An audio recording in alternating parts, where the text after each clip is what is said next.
Now we are going to discuss lesson number 21, that is the social movements in the present century. The most important movements which have seen an uprising of the people against the existing nation.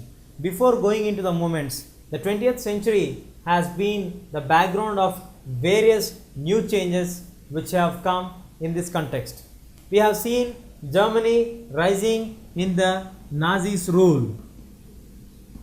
We have seen the two world wars of one is because of the victim of Germany, the other one to revenge against it. So we have seen the rise and upfall of Germany in the context of two world wars. We have seen two power blocks getting formed. Again we have seen Italy rising in the fascist system, and moving on to fascism, we have Mussolini rising from a normal person to a very dictatorship status, where he developed Italy and he made Italy to be a very strong nation to fight against it. His famous slogan was like, what is a motherhood for women is the maternity, or like maternity conditions like which satisfies a woman to be a complete person. In the same way, war will make a nation to achieve its success. In this way, he motivated the people to come towards war. And moving on to the Russia, we got the development of Soviet socialistic system in USSR, where the lands of the rich landlords were grabbed and redistributed for the poor people. The collective agricultural system was developed, where we have seen a dictator rising from a normal level, and he made Russia to stand in the forefront of the superpower race. These are the extremes where we have seen. And after 1950s, the trend has changed completely. The change trend has brought new movements inside. That is the liberal movements, the liberation setup. People started to demand more rights for them, more freedom for them, liberty. Then equality, fraternity. These were the main guiding principles of 1950. After 1950, many of the colonial nations got independence, and they achieved their success to the larger extent that they could reach to the maximum extent of what they can do and fight against the colonial masters. India also could achieve its independence fighting against the mighty power of the British without a weapon, that is a weapon of non-violence. In this way, we have seen the extremities of liberal movements, and we also have seen the national movements, national governments, or the change of the colonial governments were thrown away by the uprising national movements in various countries. In this way, the background of this lesson gives us a clear picture of what has given for us till now in the present 20th century. Now we are going to discuss about the social movements.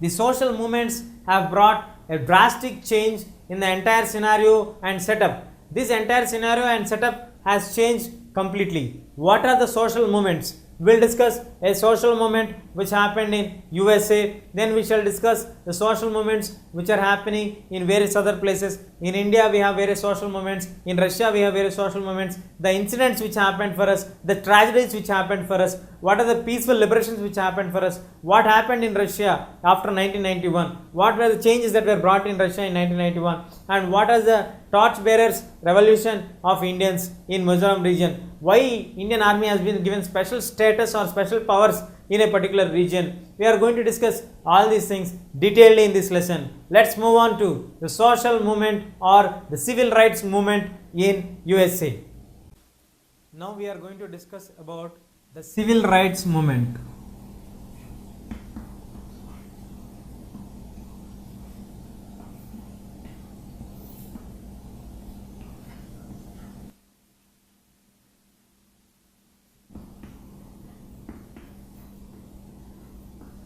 The civil rights movement, it's actually asking for the legal rights or the equal status of rights between the different communities. In America, that is in the United States of America, we have the division of people basing on their color, creed, or like skin. Like in America we have a population of Africans and basic Americans. So the African people are dark colored people when compared to the Americans. Americans are in bright colored people or white colored people. The African people are also known as the Negroes or blacks, whites. So now, moving on to the ground reality here, as soon as Mr. Abraham Lincoln has passed away and he gave the freedom for them that we can no more use the word Negro at any point of time. But even then, after 100 years, if you see the reality here, there is a difference for everything for blacks and whites.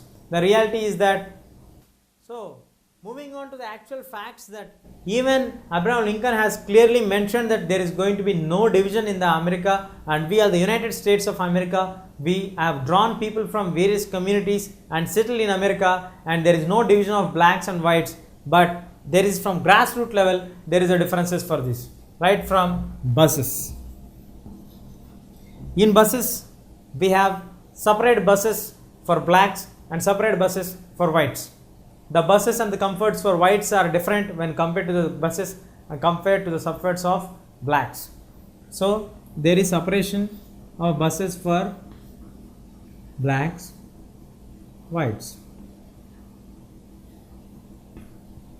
Then moving on to the hotels. Again here we have the separation of hotels for blacks and whites. And one more tragic thing is that the blacks are not at all supposed to enter the buses which are specified for the whites. It is a crucial point, and if at any point of time by mistake, if anybody unknowingly enters into the premises of the bus of the whites would literally throw them away from the bus. Then moving on to the hotels, they are completely banned, and they clearly mention that the blacks and dogs are not allowed into the hotels, which shows clearly the discrimination at a very par of excellence. And moving on to education.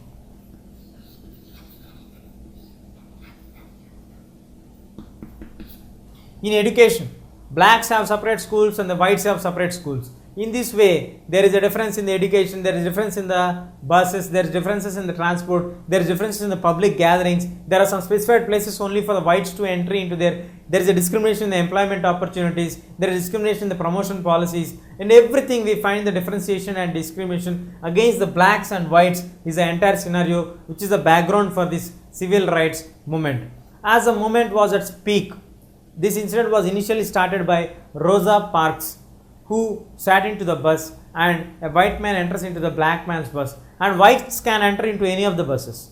So the white man entered into the buses and he forces Rosa Parks to evacuate the seat and give him a seat, and Rosa Parks, who was tired of that day, rejects that she is not going to give any seat to him. This basic rejection of her black lady raised the issue, anger of the whites, and later this stable lady has issued a very strong message to the whites that she is not going to bear any kind of tolerance further. The blacks were not only discriminated in the buses, in the hotels, in the education, in the job opportunities, or the providing of the employment opportunities or the promotion opportunities. They were not even allowed to build a house nearby to the whites. They were not even given the voting rights same to that of the whites. In this point or in this context, Rosa Parks' denial to give seat to the white have escalated the issue into a larger context, and this initiated the movement of blacks against the whites. And the blacks followed the completely completely non-violent methods in order to fight against this discrimination. This was given the leadership by Mr. Martin Luther King Jr. Mr. Martin Luther King Jr. was basically a priest or a preacher of religion of God, the word of the God, and he took up the initiative and he ran it, and he gave his historical speech in the presence of millions of the Americans and asking for this. The movement was initiated in 1956.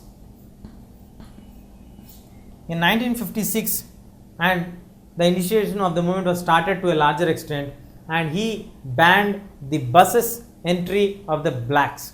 It is like voluntary ban put by blacks against themselves that they are not going to utilize any of the buses.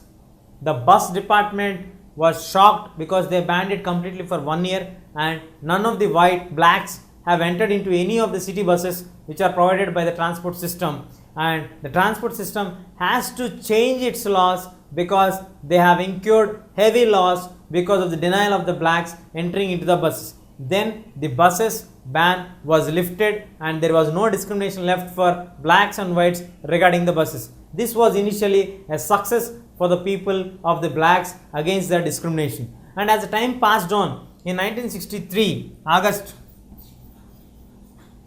28th August 1963, millions of black Negroes walked or marched towards Washington DC and asked to pressurize the government to pass the civil rights movements, clearing that there would not be any discrimination against basing on the skin. In this moment, the historical speech made by our Martin Luther King was, "I have a dream." The dream is mentioning that even after 100 years, we have a small context of the speech, that is that I have, like, even after 100 years of Abraham Lincoln's denial or support for the support of having clear non-discriminatory setup, but even after 100 years after he passed the laws, even today we have a discrimination for blacks and whites, and the history has been a clear evidence of the tortures or the discriminations which are bared for us, and even today we are considered as slaves. I have a dream that 4 of my children would get well educated and they would not be judged basing on their skin but on their character and their ability to perform any things. In this way, he wished that a nation could provide a better perspective and development for the people basing on their character and ability and their visual abilities, not on any of the skin or racism or anything else. This historical speech has inspired millions of people in US, and the government was forced to take over the step of initiation, and finally the discrimination of blacks and whites was banned.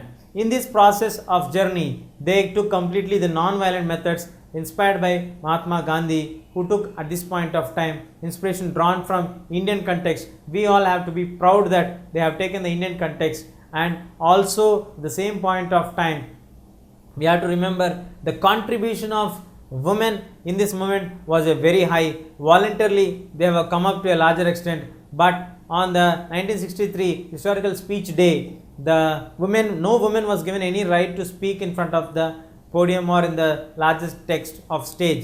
But actual reality, because of this various diversified people getting motivated towards the issue, has escalated the issue to a larger extent, and which made the American government to bend down and create a clear constitution or evidences or laws clearing that there would not be any discrimination further either for blacks or for whites, and in this way equality can be achieved only through the means of peaceful methods rather than going or indulging into the violent methods where it does not benefit either of the parties. So the non-violent methods have gained more importance after the civil rights movement, which was initiated in 1955 under the leadership of Martin Luther King Jr.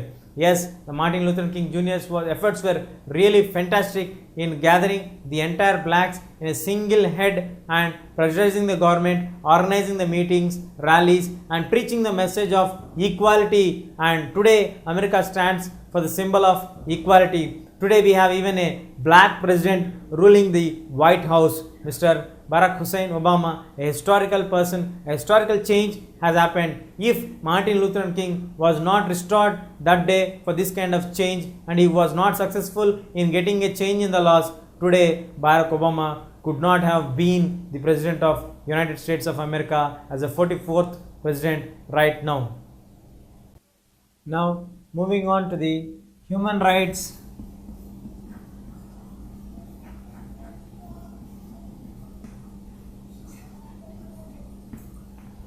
movements or approaches.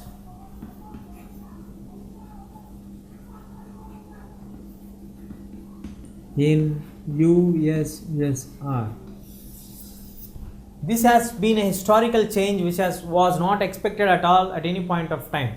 The change has occurred in such a scenario that the entire system of governance in USSR has got completely changed.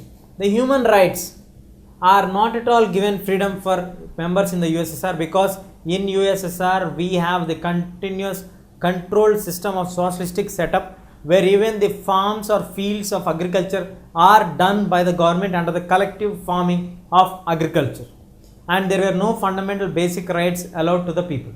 As the movement was escalated and because of severe economic crisis,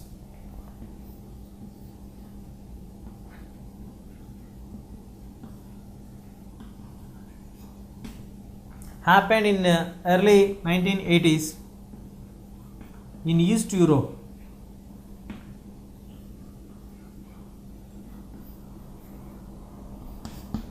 The many of the Eastern European nations are under the hold of USSR or influenced by the ideology of USSR, and they were expecting a helping hand at the times of trouble from USSR. As USSR the big brother role for them, they were expecting a good helping hand in the form of financial and economical help.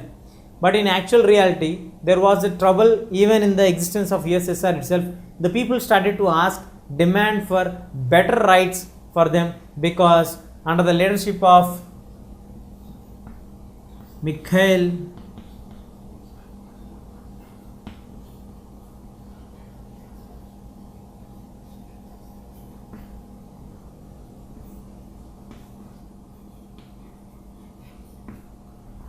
Gorbachev has started the initiative of Glasnost, which is like giving a radical changes in the system by giving freedom for them.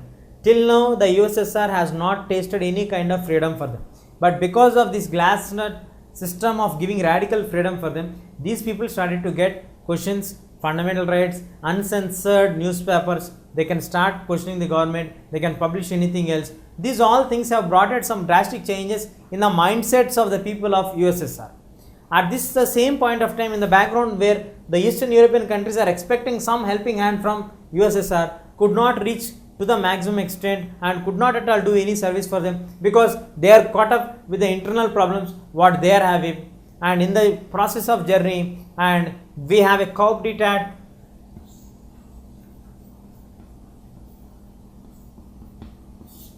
happening in Russia in relevance towards the Mikhail Gorbachev's government, and initially he was the Boris Yeltsin emerged as the new president of USSR, and as soon as he emerged as new president of USSR, immediately he has disbanded all the nations groups to be not to be banned in USSR. They are free to form their independent nations, and it's not compulsory for them to be an ally of the emerging new nation of Russia. This made to get USSR dismantled in the year 1991.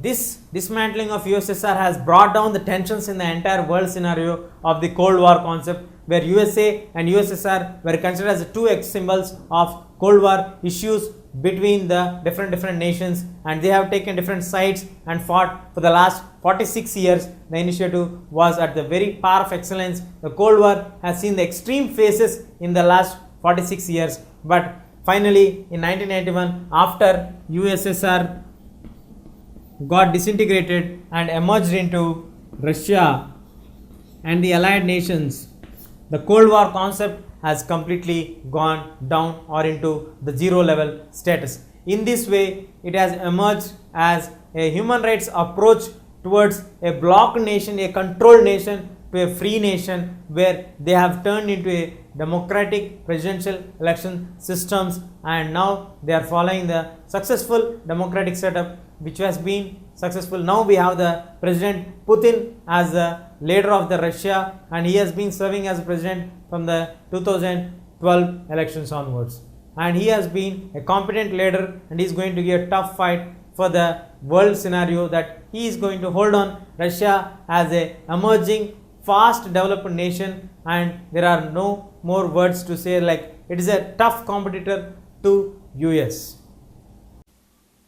Now we are moving on into the most crucial concept of this century, that is the anti-nuclear and anti-war movements.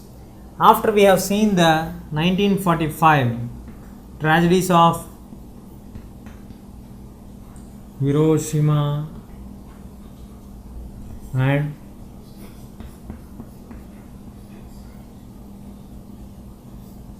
Nagasaki. These two are the places where we have seen the attempt of the atom bombs. So now the attempt of the atom bombs have destroyed the entire two cities, and for more than 50 years they have been suffering from the problems of various disabilities for the children who are born even now. This is the condition of the period of 1945. As the period goes on to 1970s to 1980s, the knowledge, the technology, everything has got advanced, and the disaster which is going to be created because of the bombs also has gone up to a very larger extent. And the background for this is that as soon as the 1945 the Second World War came to end, we got the two superpower nations groups, that is the USA and the USSR. Now in order to hold their positions, either USA or USSR start to maintain a huge stock of the nuclear bombs.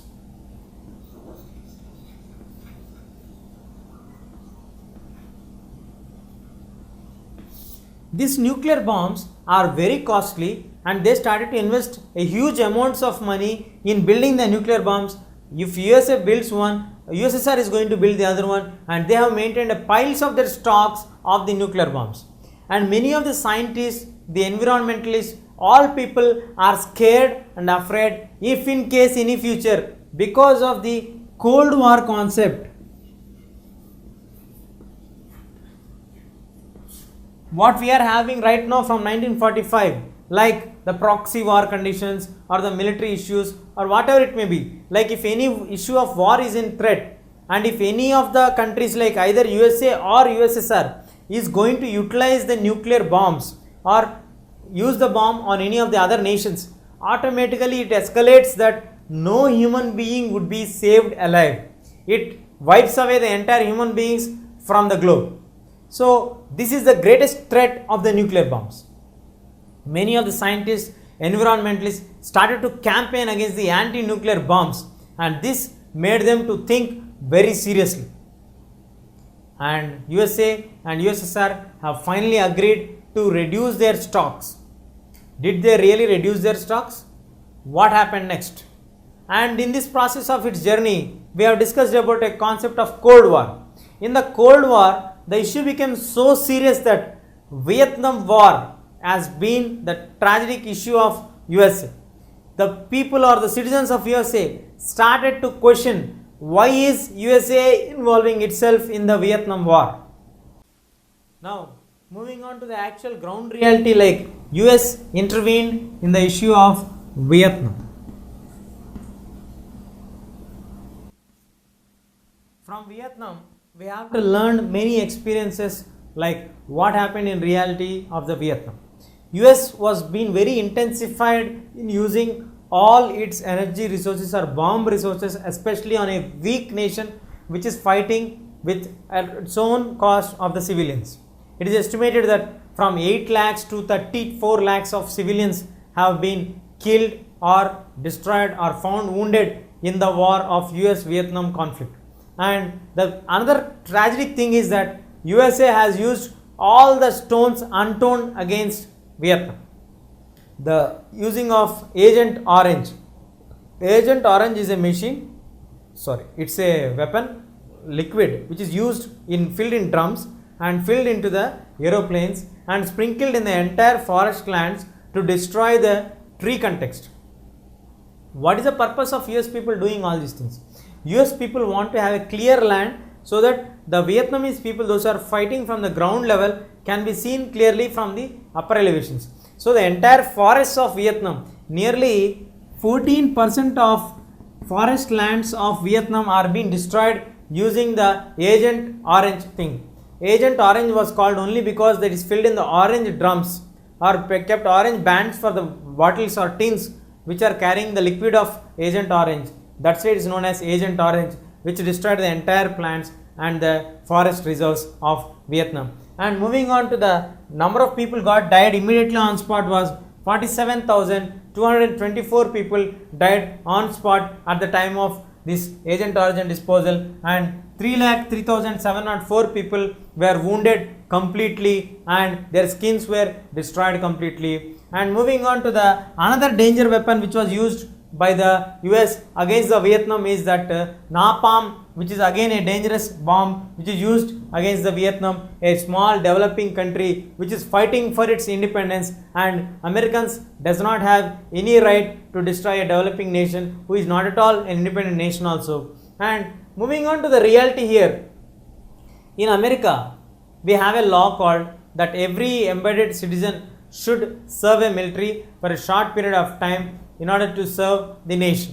In this context, many of the Americans who got enrolled themselves into the army have raised many questions after they returned back from Vietnam.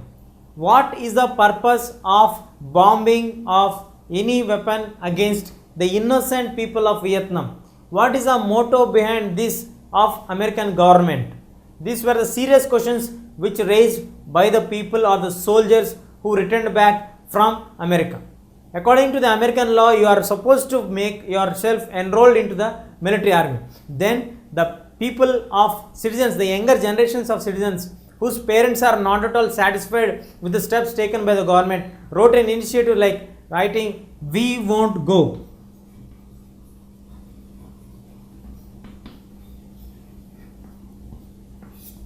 The movement of "We won't go" was started, writing an open declaration to the government of US that we as citizens of US are being asked by the US government to serve by joining into the army or military.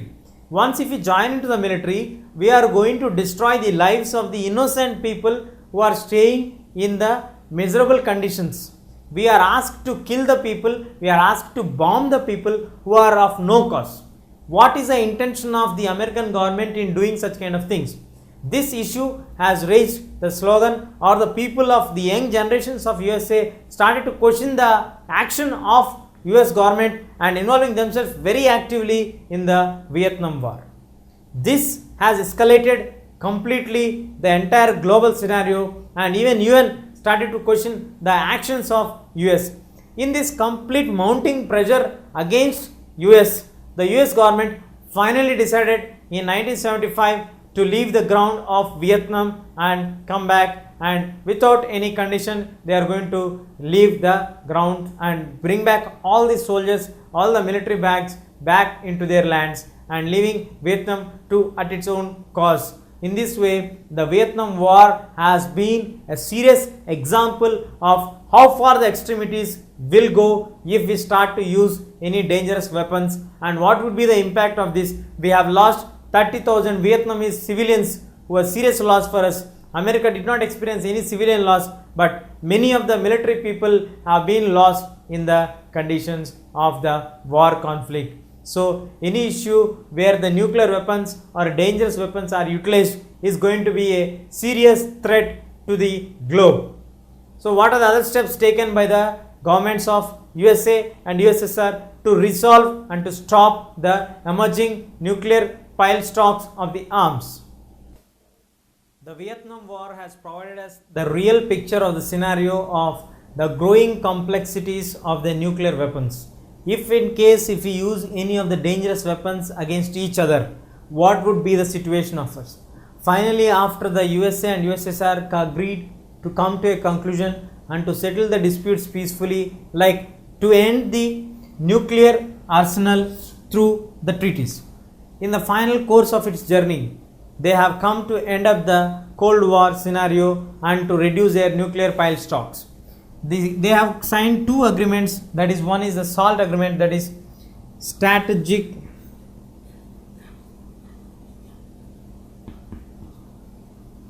Arms Limitation Treaty. Strategic Arms Limitation Treaty was the other one. The other one is, moving to the another major agreement which was made, was the Strategic Arms Reduction Treaty. Now, the salt or the start both initiates for us that the important arms which are very dangerous in the context, which we have seen the example of Vietnam War, should be controlled and should not be escalated more, and many of the companies countries like Britain, France, UK, all these countries are started to urge more and more in order to have a hold on the group of the say that they also have the nuclear weapons. Even China in Asia emerging into the nuclear power country, Iran, Iraq, all these countries have asked to establish their own nuclear weapons in order to hold a say that the country should get scared of the other nations and to have a word to say upper hand. In this way, it has turned into an unethical issue, but finally, even though it was signed in 1991, the treaties, it came into implementation only in 2001. Even though if it was late, but 80% of the stocks available at that point of time were cut to the reduction process, and as soon as in 1991 the USSR signed the treaty, was forced or met with the change of Russia and got disbanded itself and Russia into 7 other independent nations. Later Russia took over the charge, but the Cold War concept has seriously came to an end, but the wars did not come into an end. There were serious wars between Iran and Iraq, there were serious risings of Coptitats in various places, and the Arab nations fighting with each other. This violence has not come down, but yes, the Cold War's context has come down very seriously. At the same point of time in the 20th century, we have witnessed many changes which we have never thought. We have seen the extremities, and for us to have a live example of what are the nuclear weapons going to be effect for us, it happened in a plant of Chernobyl in Russia, where it was burned and the proper measures were not taken. Many of the people have died on the spot, and it has spoiled the entire atmosphere, and for many years the European countries were facing that difficulty. So it gave a live example for us of the Chernobyl incident that which happened, that if anything happens with the nuclear reactors, we are not going to do or can't stop any of the reactions because it influences the entire atmosphere also, and we can't change the atmosphere at any point of time. So it has given a live example of the changes or the effects which the nuclear things are going to give for us. We have seen a live example recently in 2011, this tsunami Fukushima nuclear plant, which has escalated the nuclear reactors in Japan, which created tragedy for them, but thank God that they were able to control it in less than 3 days of time. But even today, they have some issues of the radioactive elements releasing outside, and people were get scared in Japan at that moment of time. So the examples of Chernobyl and the examples of Fukushima have provided a clear idea for us, like we have to take a strong stand against the nuclear weapons. Then only our world or the globe will sustain. And this has escalated many of the environmental movements, which will discuss globalization, new liberalization, and the global movements against the environment changes which are happening in the present scenario. Now moving on to the today's topic. In the previous class, we have discussed about what are the different scenarios that have led into the world, what are the major problems that we have discussed, anti-war, anti-nuclear strategies, what made them to develop, we have come across. Now moving on to the concept of globalization. This is the concept of which has changed the entire world into a global market or a world village, where every corner is connected to the other market or every area is connected with the other region. Earlier, if we have anything to travel from one region to other region, it used to take days, hours and minutes, but now it is just with a phone call we can get connected with east to west or north to south, connecting according to the situation. And this globalization concept, or it is also known as neoliberalization.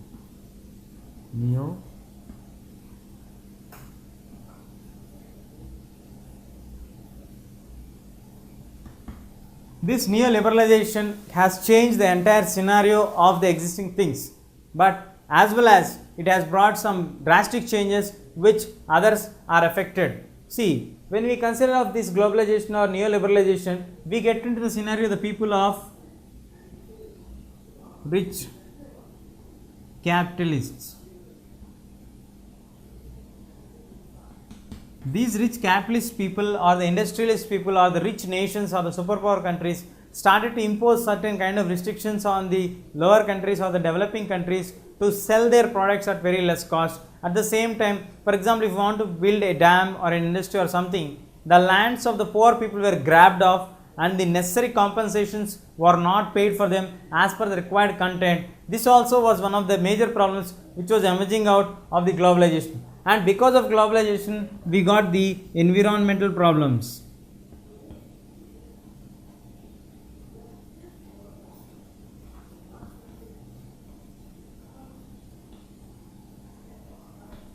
These environmental problems are of various kinds because of over globalization, because of the investments, or because of the industries releasing the more amount of pollutants outside, more amount of carbon monoxide outside. This has raised the temperatures in the world. When the temperatures have raised in the world, that has raised the temperatures and which has started to melt the polar ice caps, and because of the overheat which is melting for us, we start to get some kind of depletion in the ozone layer. So we have various issues which have generated during the modern period after the Second World War has come to end, after the USA and USSR have agreed to reduce their nuclear arm piles. We got to concentrate on the liberalization policy, then moving on to the global economic scenario of globalization. What are the major changes which concerns were developed towards the environmental issues? What are the major environmental issues in our country? What are the major environmental issues have generated in the entire world?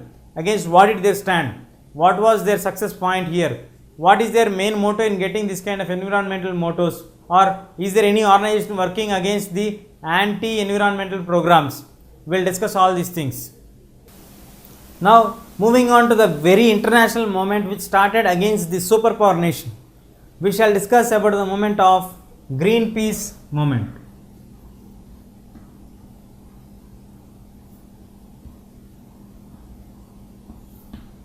Greenpeace movement was started in 1971 at Alaska.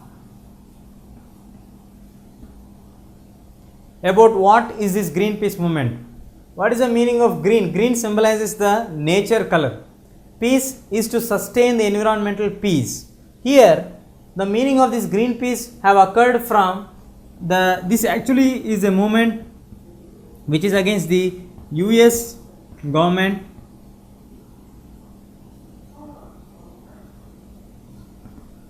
conducting tests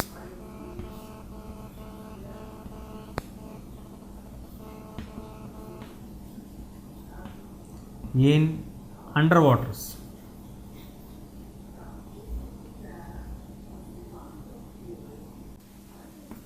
Now, the US government used to do the nuclear tests or any other dangerous tests under the underground water levels or under the sea levels near the region of Alaska. So, in order to make the people of the world to get aware of what are the dangers that are going to come because of the water tests under the water, if you do any explosive tests, what are the major changes that are going to affect the nation or affect the entire world or the globe. So, in Alaska, a team of members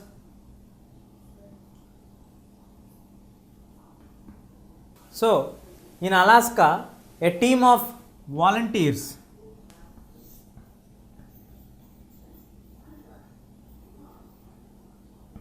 have kept a small ship under the water nearby to the region where the test is going to take place to picturize the everything and to create awareness for the entire people of US and all the other nations like what is actually happening in the Alaska underground water levels. So, they kept this ship which was named as Greenpeace or the green ship. Later it became to be famous as the Greenpeace Revolution or Greenpeace movement. This is a non-profitable social organization which is a non-governmental organization. Today it has branches in 40 countries and it has its head office at Amsterdam of Holland. Now also this organization is working here. For what purpose is this organization working? The organization is want to create awareness for the people like what is the nation about or what is the dangerous effects of this movement or this test taken by the American government in the underground water levels. See here, in the latest trends after 1970s and 1980s, we have seen a drastic change in the rainfall conditions or the erratic rainfall situations. The meaning of the word erratic rainfall situations is that in the erratic rainfall conditions, the rains will come either excess or they change in the period of their time arrival, or sometimes they don't rain at all, which results in the cause of droughts.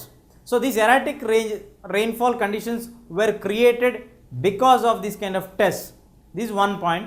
The next point is the another major changes which are going to occur in the nature is that because of underground tests which are going to be conducted in the underground sea water levels, the temperatures in the underground water levels are going to increase it. When it goes on increasing, it increases the temperatures on the land. When the temperatures on the land also get increased, and once the water is getting heated and land is getting heated, in water, when water is getting heated than the maximum required level or like a certain point of time, automatically it escalates the fishes or the biological beings which are living in the underground water levels or the environmental decay. Some fishes may even die. It creates imbalances in the biological system of the fishes. Then moving on to the land. If land gets heated, this influences the ozone layers, because the entire earth is surrounded by either water or land. Automatically it creates tension for the ozone layer, and ozone layer is getting depleted because of the more pollution what we are producing right now. For that it would be an added point for them, and then ozone layer gets depleted completely. Finally it gets into holes. When the holes started to rake the sun rays directly, we get the ultraviolet rays falling on the earth directly because of the hole which was created in the ozone layer. Ozone layer is also known as O3. So because of these ozone layer conditions and all these things, we get the direct rays of sun which is very hot, and the UV rays. This will create, if direct sun rays falls on our skin, we get skin diseases, we get many kind of side effects, and we can't even see the sun rays directly. If you see the sun rays directly, your eyelids will get damaged and your eyesight will get damaged completely. So these are the negative effects of direct sun rays. Along with this, the temperatures will be increasing here on the land, and when the temperatures will increase, automatically the underground water levels are hot and the land is hot. This will make the polar regions to melt.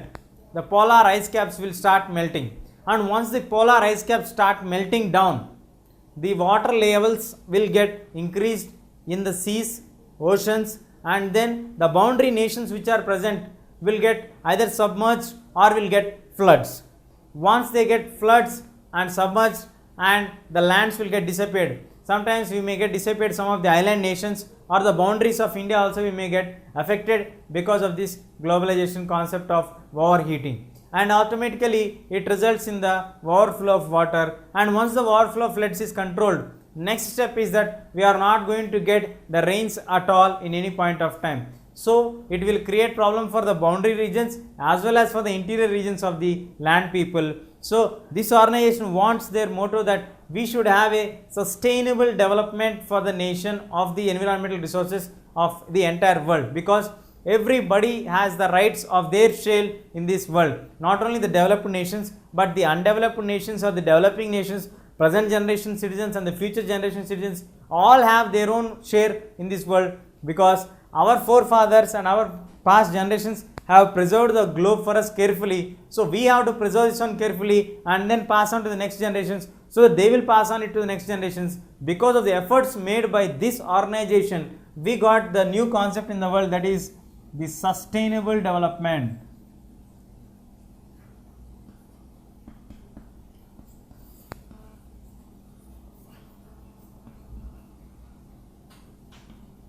This sustainable development is going to create a clear awareness for all the people, and this organization is still working on this concept, like equitable development will create better awareness, and sustainable development, the concept should be imbibed in everybody's thought process of development, so that either it is a developed nation or a developing nation or the underdeveloped nation. So the final output or the process what we are getting will be ensured clearly for us that we as citizens of the world are preserving the actual conditions and the diversity of the globe, and also we are safeguarding it, and we shall pass on it to the next generations. This is a major revolution which was brought by the Greenpeace movement, which is against the superpower nation, that is US. The efforts were very daring steps at that point of time, because in 1970s the USA was in its peak of its power, and it can curb any of the movements against it very easily. Even then these people, volunteers these people are not profitable people or they are not doing any business here. These people stood forward firmly against the US government and proclaimed that these are the negative impacts what we are going to get it. Today, most of the environmentalists are ready to discuss all these issues very clearly and firmly and openly and create awareness for all the people. Let us hope we will get sustainable development and equitable share to preserve the entire diversity of the globe. This is the name Bhopal. I think many of you have seen the Bhopal region. It is officially known as the capital of Madhya Pradesh state. Now moving on to the incident which happened in Bhopal, the date was 3rd December 1984. This was a date which many of the people even today can't forget this date. The time was around 1 to 3 p.m. AM. The early hours of 1 a.m. to 3 am. Many of the people, all the people have slept happily. The second day night, they have done their works carefully and they have slept. The midnight passed away, and in the early hours of 3rd December, we got suddenly a big blowout of the gas which is in the company of located in the Bhopal region and which have taken away the lives of many people. And even today, we have many people struggling for their better standards of living in this Bhopal region, popularly known as Bhopal gas tragedy. The Bhopal gas tragedy has been a live evidence of mismanagement by any of the industries, or if the natural resources or the industries are not managed properly and proper care is not being taken, that would result in the loss of thousands of people's lives and would also impact the conditions of the day-to-day lives of the people, those who are living in that kind of regions. Now moving into the fact of what happened actually in Bhopal gas tragedy, we have a company of chemical industry which was established by Union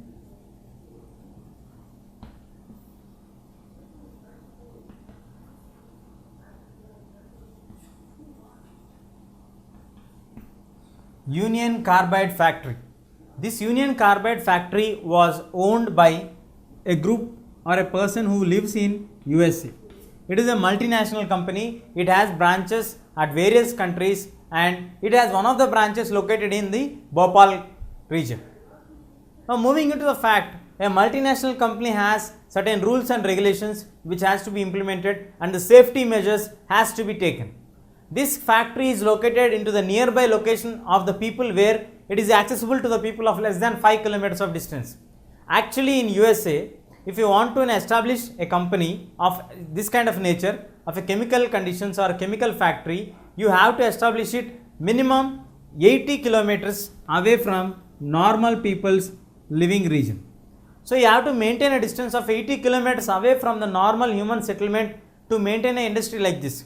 But in a country like India, where we have our own rules, laws and regulations, where we have formed our own constitutions by studying various other constitutions, we have given the permission for them to establish this kind of factory at very short distance where the human settlements, villages, cities and towns are located. And once the incident has taken place, the government could not provide any kind of serious steps against the company, the management, or towards the victims. It can't provide even the compensation also very clearly. Even today the compensation the people are struggling to get their compensation. Let us discuss them in point by point. See here, the proper management could not be met at the gas tragedy situation, so it escalated the issue and we have seen the dangerous scenario. Now as soon as the incident happened, the people, those who were the victims, could not get proper medical treatment.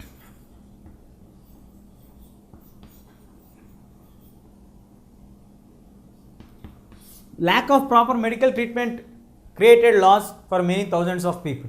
In a country like US, where if any this kind of incident happens, the company bears the entire loss and cost of the treatment for a particular person who is injured because of this kind of tragedy.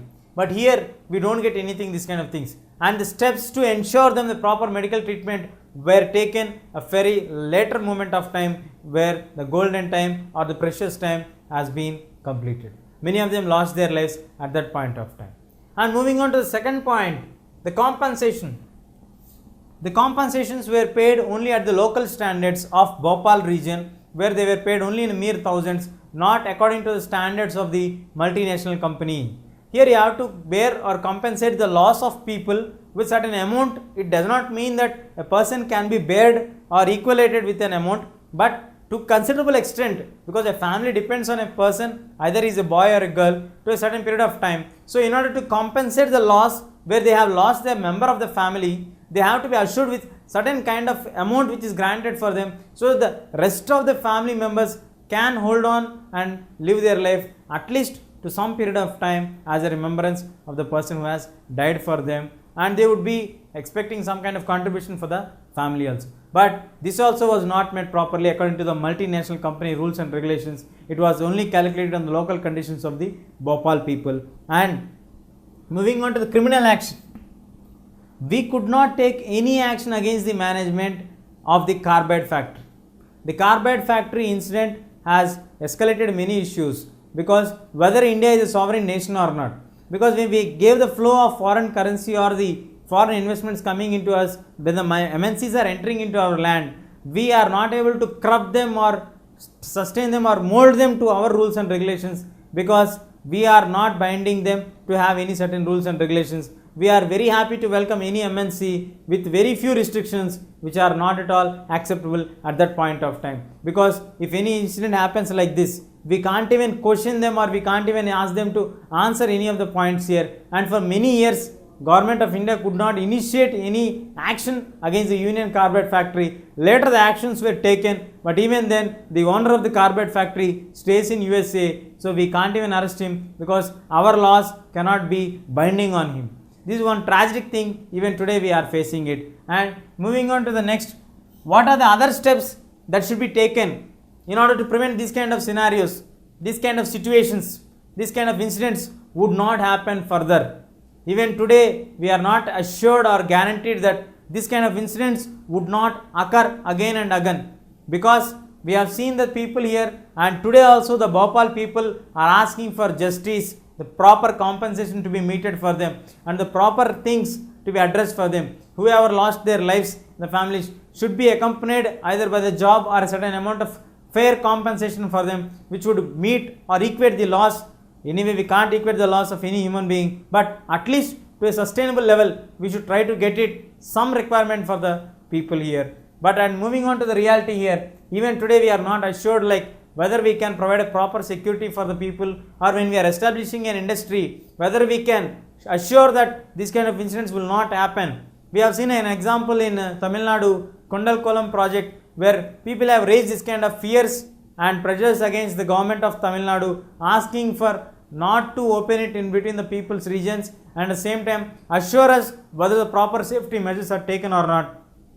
People have even moved to Supreme Court asking for the justice. Supreme Court has warned the government to take the necessary steps, and then the company was started, the nuclear power plant was started. In this way, this moment of Bhopal gas tragedy has created awareness among the people to ask about the environment. What is going to happen for the environment if any of the situations are going into turn into worst?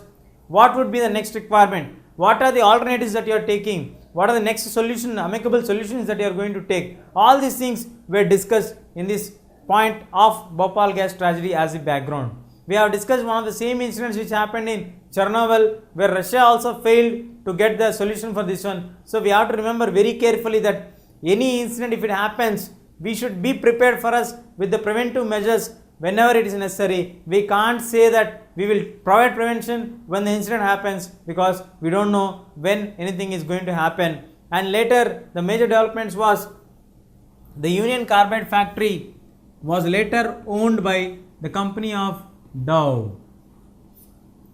Now, when the Dow company has owned this property of Union Carbide factory in the world, Dow company came up with an initiative that they are going to provide the ownership or sponsorship for the Olympics.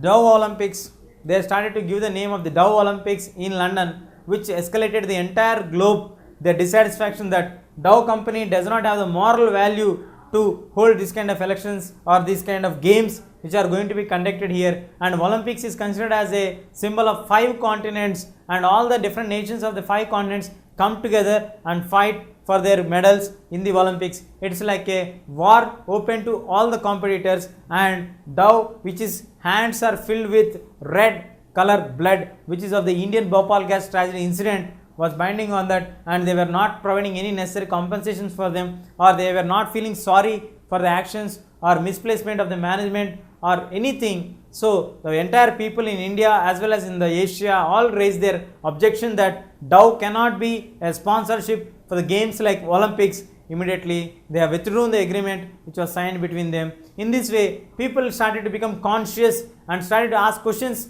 against the environmental safety. At the end of the day, environmental safety is nothing but our assured safety. Now moving on to the environmental awareness. In the previous incidents we have discussed about what happened, the impact of the technological advancements towards the nature.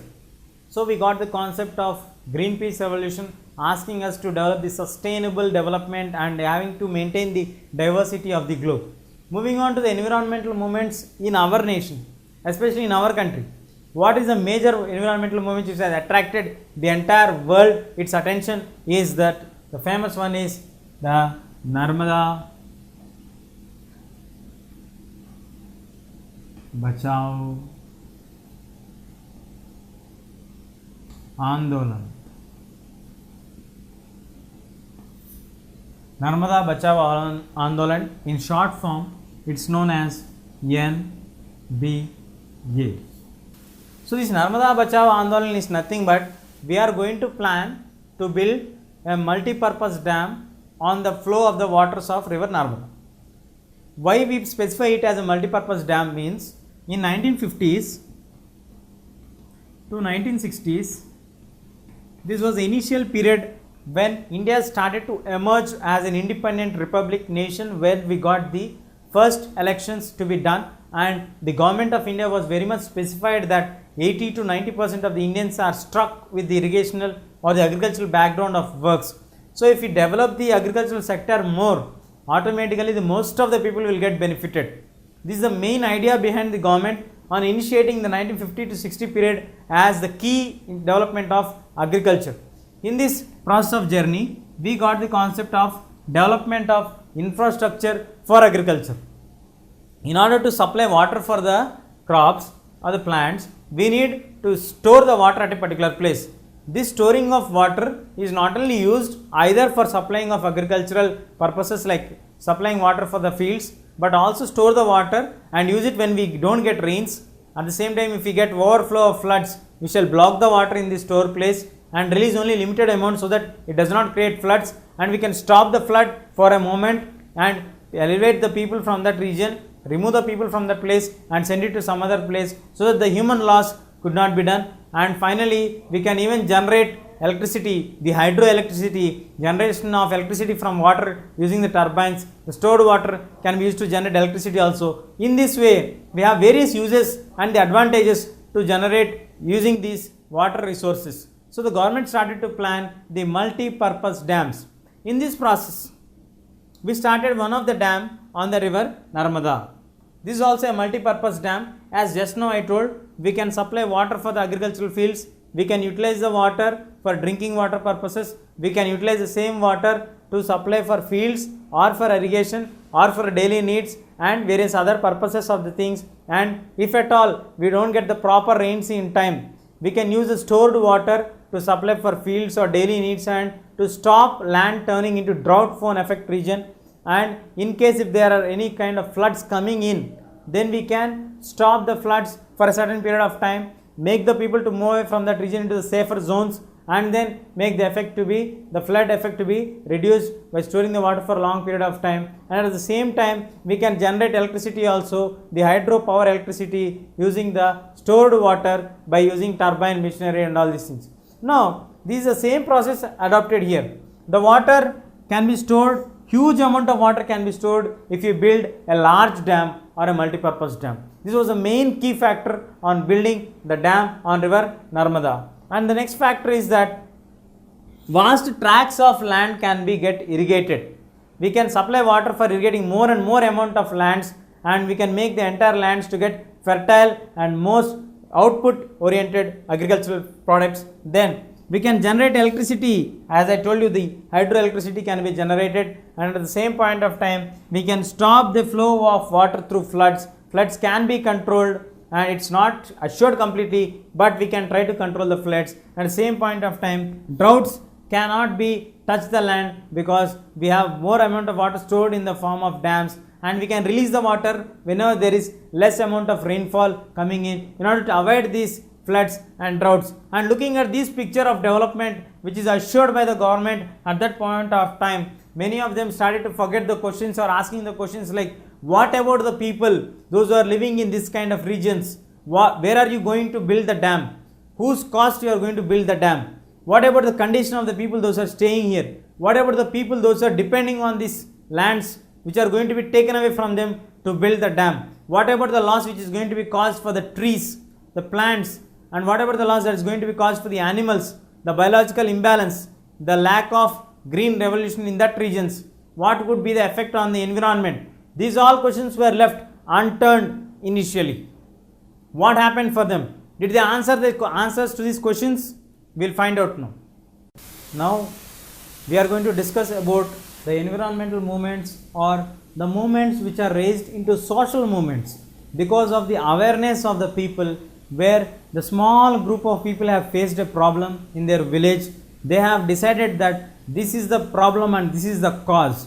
So they have fought against the cause and they were successful to a very larger extent. What is that incident or movement? It happened in our own state. It's very close for us. Let us see what happened. It is like the Adavallu Ekamaite. The concept is named under the name as Adavallu Ekamaite.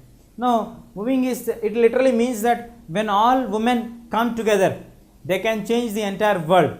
How did they change it? What did they change here?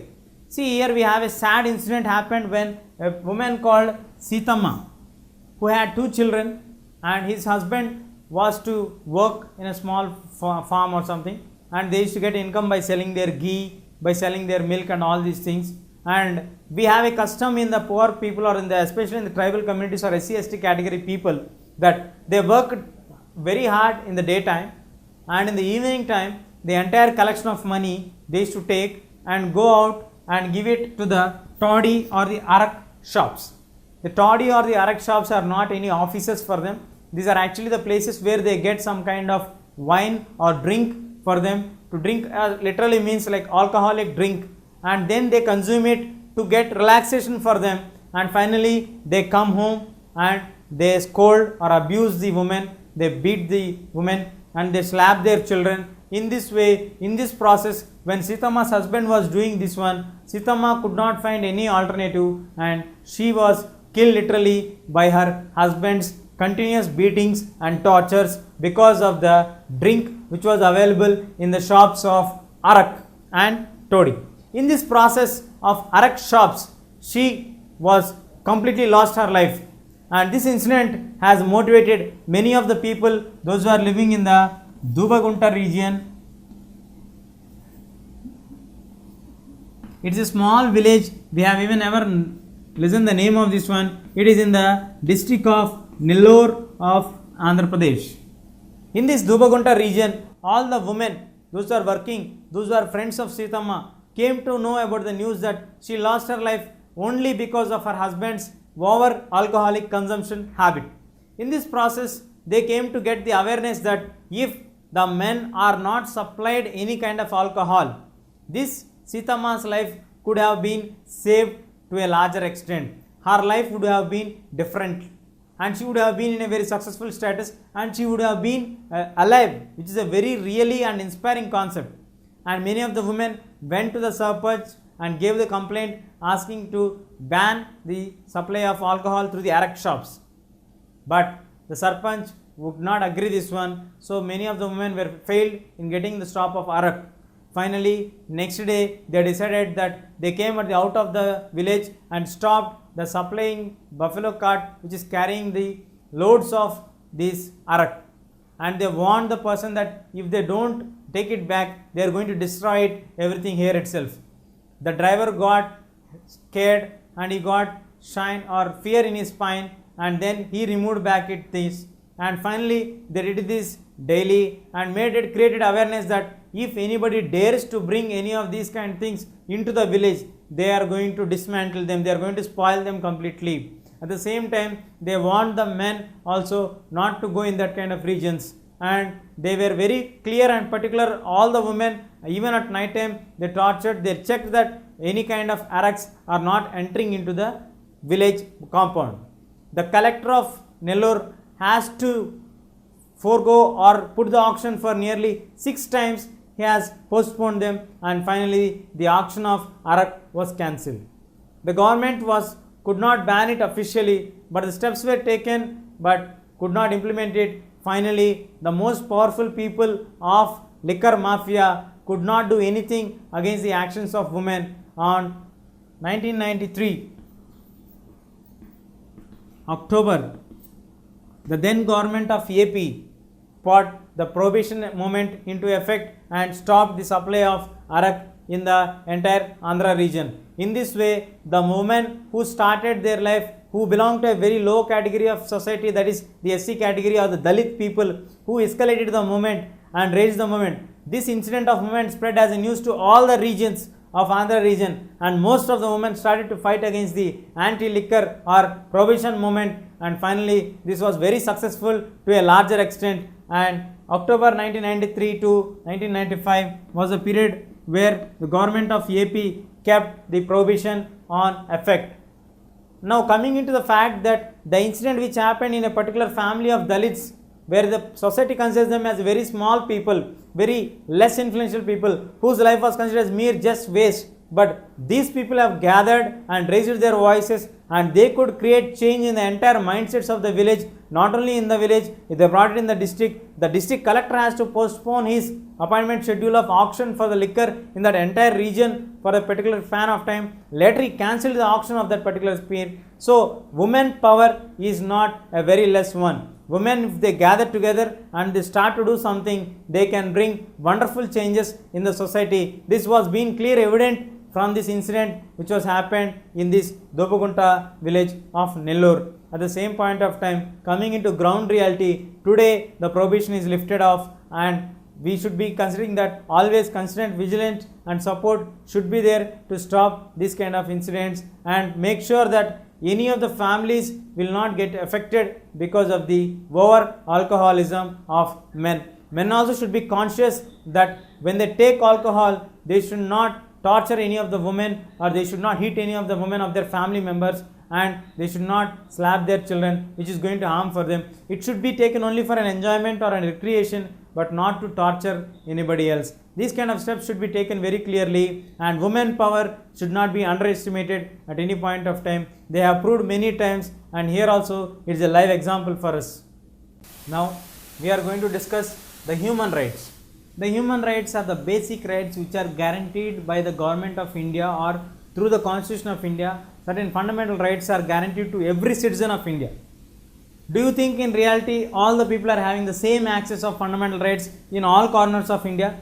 If you read the Constitution of India, you feel that really in India we have the fundamental rights existing in each and every corner of India. But in actual reality, the region of Manipur,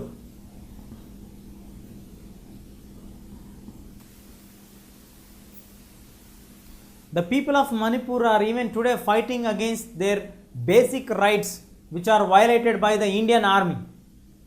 What made Indian army to curb the fundamental rights of Manipur people?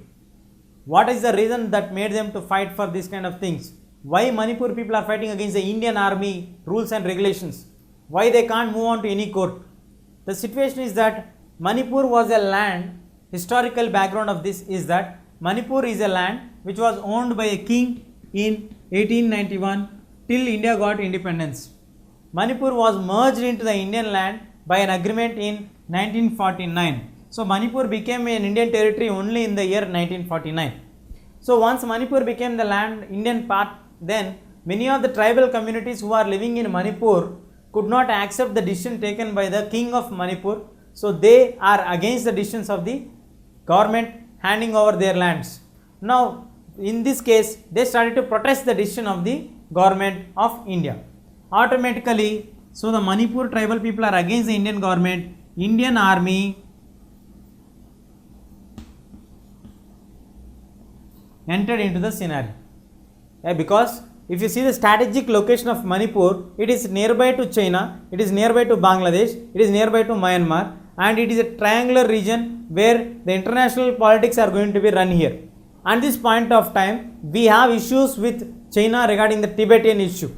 So in order to have better standard or better peaceful atmosphere in India, the Indian army was brought into the region, and they have given some special powers called Army Special Protection Force Acts of 1958. This ensures the army to pick up anybody, any human being or any person who is living in the region, attack them or keep them in jail without showing any reason for them, and the actions of the Indian army cannot be questioned under any judicial procedures. So we can't ask any question or we can't claim any of the action taken by the Indian army through this law. It can't be questioned even in the Supreme Court of India. So these special powers have made the army unquestioned in the region of northeastern India. Using this over advantage special powers given to the army personnel in this region, the men, the sons and the fathers have been picked up here and then, and they were asked to torture for them, and they were used to be questioned for the unnecessary questions, and even the normal people, normal citizens were asked more questions, and they were suspected that they were supporting of any kind of anti-India government issues. And coming to women, the women incident was highly drastic, and irritable point is that the women are held for sexual abuse, and this was a common scenario in all the points of the army points. Wherever army is standing there or staying here, they enter into the houses, they beat the men, they destroy them, and they capture the women, and they use them sexually, abuse them, and even sometimes if the woman does not accept, they even rape them. These kind of incidents are hundreds in numbers in the region of northeast. So what is the solution for this one? How did the Manipur people fought against this one? Is there any solution for this one? Because Indian government's actions cannot be questioned, or Indian army has been given the special powers and privileges under the article of 1958 Act. So how did the Manipur people fought against the Indian army's rules and regulations? Were they be able to successful or not? If they are not successful, what is the next alternative? If they are successful, how are they successful in this against a mighty power of the acts of Indian land? Now the incidents, we have seen the historical background of Manipur, like what made Indian government to deploy its army in the region of Manipur, and what are the problems that the Manipuri people are facing. Now what is the solution for this one?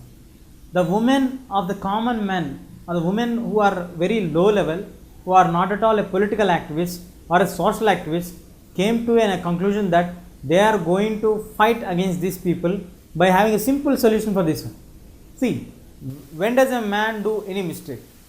Man does a mistake when they are assured that they are not looked by anybody and they are not observed by anybody. Here the army people are doing it, only reason is that no one is going to stop them by any other third party.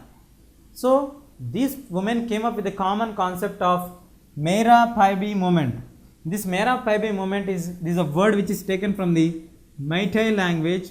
Literally it means torch bearers. These women will come out of their houses at night time by having a torch for a stick and only kerosene rags. They don't have any weapons for them to do or to safeguard themselves. Only thing is they come as torch bearers, and they get it from every ward, every village, every corner of the region. We get one representative standing at the corners of the places and ensuring that there is no disturbances which is happening in the community of that particular region. And if they find any disturbances of any region, all these women would go there and see what is happening there. Automatically the people will get scared. Those are moving with fire, the lightness will be coming there, nobody will be in darkness, and when the people are going there from one region to another region, when they hear something, automatically the other people, those are sleeping, also will get raised, and they started to ask questions like what is happening. In this way, they started to create awareness for the people in the region. They started to motivate the people, and these women used to change their turns day by day, and if there is any disastrous moment or any violent disturbances in the region, the number of participation of members would be increasing more. In this way, the women started to escalate a movement of torch bearers, which became a very famous one, and army members, in order to do mistakes, they became cautious, like along with them they are having somebody who is observing them. In this way, they started to escalate a movement to safeguard their own interest and their own security. So when there is a necessity, automatically the invention will be coming here. Necessity is the mother of invention. Of any kind of necessity will generate the alternative for invention for us. In this way, this was a movement which was a necessity of the people of Manipur to ensure that they are safe and secure at the night times, especially for the women. Now we have seen the movement of the women gathering together and asking for dreams, and the incident of this government has to be revoked clearly, like why the Indian army is given special powers in that region. If it has given at certain point of time, let us revoke and reduce the powers of the Indian army. Make sure that all people are living peacefully in that region. In this way, the demands have been increasing, and many of the women have been started doing fastings. We have one more example here, that is Iron Sharmila doing fasting from last 13 years, and she was kept under house arrest, and her motto was only to rechange or revoke the laws of army. The special powers of the army has to be revoked. We have women doing fasting for many years, asking for the special powers of the army to be changed, because the army powers are given in the 1950s and 60s of that particular moment and the raising scenario of that particular time. But these powers have been torturing many of the local people, especially men and women in various kinds. So it has to be revoked. We have one example, Iron Sharmila doing fasting for nearly 13 years, asking for the only purpose of revoking the army's special powers. The union government has kept a committee under the leadership of Mr. B.P. Jeevan Reddy, who was the ex-Supreme Court judge, Chief Justice of the Supreme Court, to study about the conditions, to analyze the facts, what is the reality happening in Assam region or in the Manipur region or in the northeastern region in the broader context. Is the army doing anything like this, or are there only rumors? Are really women are facing any kind of troubles? Why the movements are getting escalated? What is the major scenario of this? These all things, and even Mr. B.P. Jeevan Reddy has submitted his report, but nothing has been done till now. Let us hope the government will revoke the laws and the things of the army in the northeastern region. And coming to the fact that we have seen the movements from Martin Luther King to the Mary Peby movement of the Manipur region, where the people started to ask questions against the government. See, the only thing is, the almost all the movements were run peacefully in a non-violent manner, where they have seen their success, and at the same time they have created the awareness that this also can be asked, that also can be asked, like people's basic rights can be asked and can be taken. We can ask the environmental rights to be protected. We can ask the globe to be protected, to have a sustainable development. The diversity of the globe to be protected. The Greenpeace movement, we have seen the escalation. The environment has to be protected when any major development has been taken place. On whose cost is the development being taking place? Like at the cost of the poor, or for the benefit of the rich and the rich industrialist people, or the powerful group of nations? In this way, we have seen various things. Now we have to see the key point which is bringing the changes is that when the people's needs or necessities are not met by the particular governments or the institutional heads of a political system, where the questions or the movements have been raised asking for better developments of the people's needs and scenarios. This is simply can be quoted that necessity is the mother of invention of anything. The people are feeling necessary, then automatically the movements have been started, where they were not addressed their basic needs or any kind of basic rights or any of the thing what they feel is necessary, automatically the movements will rise. The governments has to respond for them. If they are not responding in the appropriate time, it would turn into a coup d'etat or a revolt or a major revolutions. In this way, the people are very cautious in the present century, which has been witnessed for us, where we have studied from the Martin Luther King Revolution to the Mary Pabby Revolution against the Indian Army Special Powers Act in India.